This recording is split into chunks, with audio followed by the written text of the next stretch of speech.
We touch base with the Conservative camp also at the National Assembly, preparing for its members to gather for the vote count later this evening. I have our correspondent Oh Soo-young standing by live. Soo-young, it's good to have you on. So what's the latest at your end then? Hi, Sunny. Well, as you said, it is rather early in the afternoon, isn't it? So we have 6 or so hours left until the ballots close. So you can see probably behind me that the Situation Room for the People Power Party is also relatively quiet, with just some few journalists and I think about 10 TV screens behind me. No other real activity here.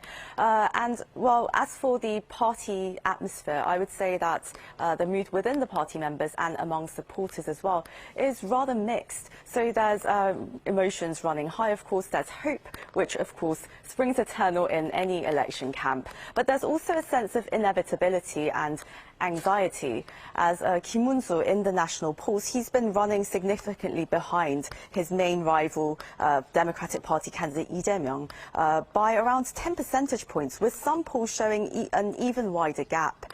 Still, there's some cautious optimism that Kim did his absolute best in the campaign, and there could be a turnaround among the so-called shy conservatives and undecided voters.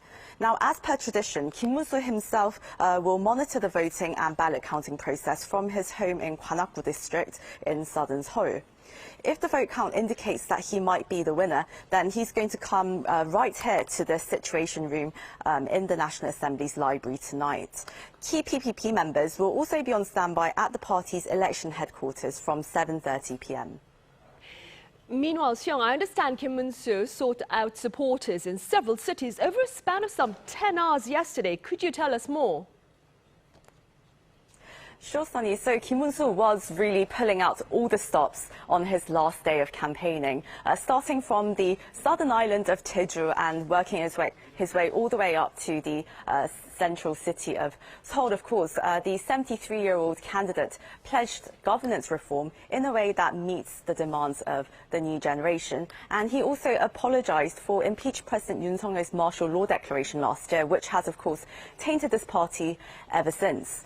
And, well, as he stopped by Busan for the 3rd time, the conservative stronghold of Daegu and the central city of Daejeon, Kim lashed out against Democratic Party rival Lee Jae-myung, warning against his style of dictatorial governance, and raised the red flag on Lee's family scandals. Kim stressed that his own wife has never used a corporate card of his, and that his daughter had never publicly uttered vulgar language, like Lee's son allegedly did. Now, stood on stage with his family at the Seoul City Hall Square, Lee held his final rally in the Korean capital. The PPP candidates emphasized unity with former rivals from the party primary, including Na Kyung-won, An Chol-soo and Han Dong-un, to prevent what he called a dictatorship under Lee Jae-myung. After failing to achieve a conservative joint ticket with Reform Party's Lee Jun-suk, Kim further called on voters to support him, not Reform's candidate, saying that a split vote would only help the DP's Lee Jae-myung win. I believe tomorrow will be a great day. It will be the day we stop the bulletproof dictatorship and protect the Republic of Korea, a day when this nation can finally blossom. Over 22 days of official campaigning, Kim Moon-soo has travelled over 7,300 kilometres to hold 157 election campaigns. All right, Soo-young, thank you for that coverage of the Conservative camp.